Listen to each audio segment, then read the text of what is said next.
कांग्रेस को काम से कोई लेने देना नहीं है। कांग्रेस तो बिखर रही है, वहां तो जया और वीरू की लड़ाई चल रही है। मैंने कहा कांग्रेस के नेताओं से कि भाई दिग्विजय को दिग्विजय रहने दो, कमलनाथ रहने दो। बोले जया वीरू की जोड़ी है ये तो शोले फिल्म के गाने गाओ या चुनाव लड़ने का को आगे। ये कुछ नहीं कर सकते। इन्हें टीकमगढ़ को, खड़गपुर को कुछ नहीं दिया सिवाय बर्बाद करने के। बताओ कांग्रेस ने कभी पानी दिया क्या? अब कांग्रेस में पानी नहीं बचा तो कांग्रेस का पानी दे भैया। कांग्रेस की पानी उतर गया। और अभी कितने गांव बच गए? 20 गांव में भी पाइपलाइन बिछा के टंकी बना के पीने का पानी देंगे। कोई गांव शेष नहीं है। अभी हैंडपंप बंद भैया।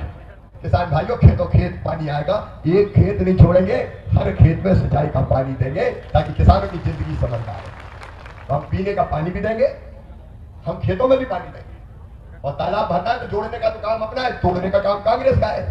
तो तालाब से तालाब भी जोड़ देंगे। ये करना ही है, काय के लिए हम सरकार है। कमलनाथ जैसे ये थोड़ी कुर्सी पर मचमचाने के लिए बैठ गए। या सब साल में बताओ क्या करो कमलनाथ ने? बताओ ये काम करो का? अब आजकल रो रहे हैं कि मेरी सरकार क्यों गिराई, मैंने कौन सा पाप किया था। तो सुन लो कमलनाथ, तुम्हारे पाप नंबर 1, तुमने मेरी संबल योजना बंद कर दी थी मुख्यमंत्री बनके। मैं अपनी बहनों को, गरीब बहनों को, बेटा बेटी के जन्म के पहले 4000 रुपया और जन्म के बाद 12000। कमलनाथ जी, तुमने मेरी बहनों का पैसा छीना था लड़ुआ का। पाप नंबर 2, जवाब दो कमलनाथ। मैं बेटियों की शादी कराता था, मुख्यमंत्री कन्या विवाह, और शादी करा के खाते में पैसा डालता था। शादी तो हुई लेकिन तुमने बेटियों के खाते में पैसा नहीं डाला, बेटियों को धोखा दिया कमलनाथ। अब पाप नंबर 3 सुनो कमलनाथ का। पाप नंबर 3, इन्हें संबल योजना बंद करके एक्सीडेंट में मौत में मैं देता था 4 लाख, वो बंद किए कमलनाथ। सामान्य मौत में 2 लाख देता था, वो बंद किए कमलनाथ। और अंतिम संस्कार के लिए, कफन के इंतजाम के लिए मैं 5000 रुपया देता था। तुमने तो गरीबों का कफन भी छीन लिया कमलनाथ, गरीबों का कफन भी छीन लिया। पाप नंबर 4, तुमने मेरे बेटा बेटियों को मैं लैपटॉप कंप्यूटर देता था, अच्छे नंबर आते थे, मेरे भांजे भाइयों के लैपटॉप छीन लिए कमलनाथ। पाप नंबर 5, बेगा भारिया सहरिया बहनों के खाते में मैं 1000 डालता था मेरी बहनों, कमलनाथ ने वो भी छीन लिए, देना बंद कर दिया। पाप नंबर 6, मैं गरीबों को रेल से तीर्थ ले जाता था कमलनाथ, तुमने मेरे बुजुर्गों की तीर्थ यात्रा बंद कर दी है। तीर्थ यात्रा बंद कर दी। बताओ ये पाप है कि नहीं? तो क्या पाप तुमने? अब तीर्थ यात्रा फिर चालू।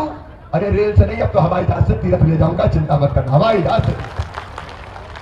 पाप नंबर 7 कमलनाथ, तुमने 2 लाख मकान गरीबों के प्रधानमंत्री नरेंद्र मोदी जी ने भेजे थे, वापस कर दिए, गरीबों की झुपड़ियां छुड़ा दी दे। ये कांग्रेस। पाप नंबर 8, मेरी बहनों, जल जीवन मिशन का पैसा आया था, आधा केंद्र सरकार से, आधा कमलनाथ को मिला के घरों में पानी देना था, कमलनाथ ने नहीं दिया। पाप नंबर 9, किसान भाइयों, प्रधानमंत्री किसान सम्मान निधि प्रधानमंत्री जी ने बनाई, उसकी सूची भेजी, कमलनाथ ने वीरेंद्र कुमार की वो सूची नहीं भेजी, किसानों को पैसा नहीं मिला।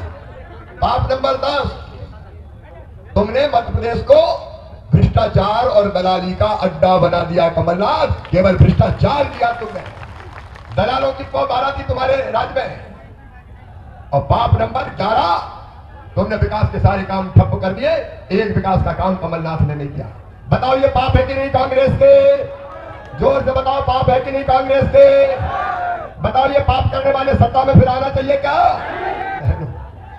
हमने बेटी को पहले लाडली लक्ष्मी बनाया, फिर बहनों को आधी सीटों पर चुनाव लड़ने का हक दिया। मेरी बहनों को 1000-2000 रुपया की जरूरत भी पड़ जाए तो हाथ फैलाना पड़ता था, परेशान होना पड़ता था, पैसा मांगने पड़ते थे। बताओ सही बात है कि नहीं? और कई बार 1000-2000 के लिए भी बहनें परेशान हो जाती थी। मेरे मन में आके शिवराज हर महीना बहनों के खाते में पैसा दे दे तो मेरी बहनें मजबूर नहीं रहेंगी, उनका अपना खाता रहे, जब चाहेंगे पैसा निकालेंगी और उनकी बच्चों की छोटी मोटी जरूरत पूरी करेंगी। और इसलिए मैंने बना दी मुख्यमंत्री लाडली बहना योजना। तो सुन लेना, 1250 तक थोड़ी रहेंगे अपन सीमित, पैसे की जुगाड़ करते जाना।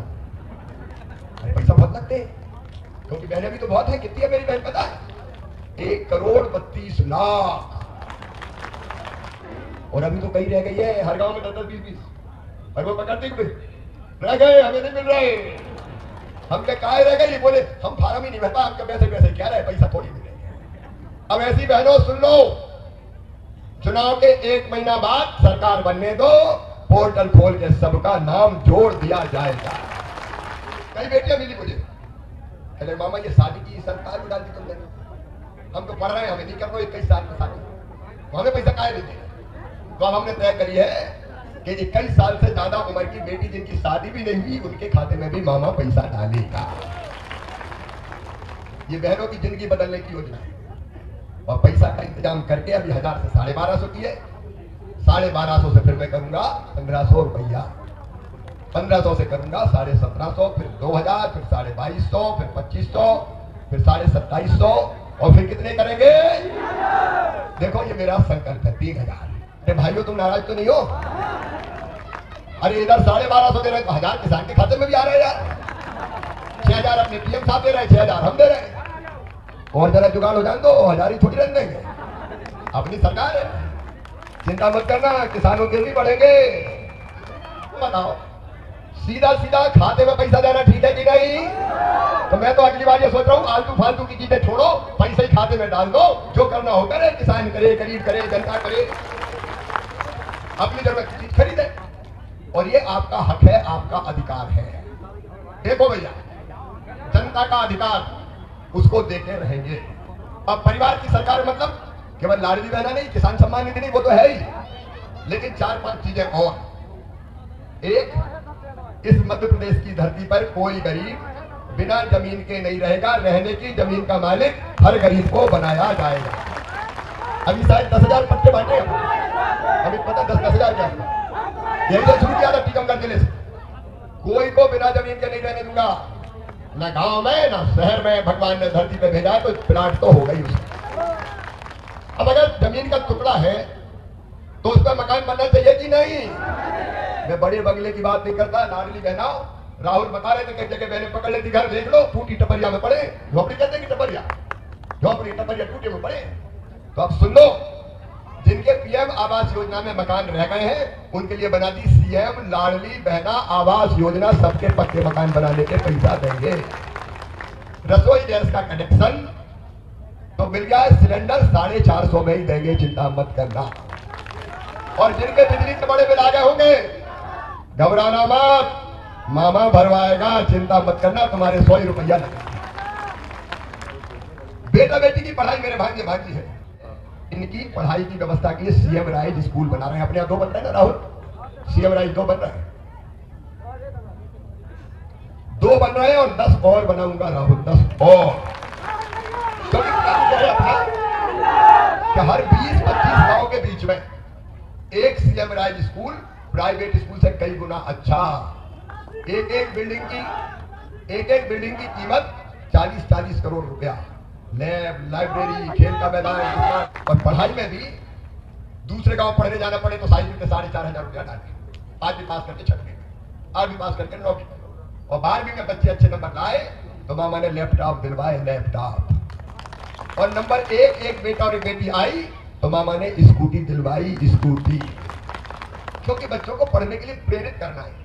अपने बच्चे मेहनत से पढ़ेंगे और उनका एडमिशन मेडिकल, इंजीनियरिंग कॉलेज कहीं भी होगा तो चाहे कितनी भी फीस हो, अगर 15 लाख रुपया साल में फीस होगी तो वो माता पिता नहीं भरवाएंगे। कौन भरवाएगा? मामा भरवाएगा।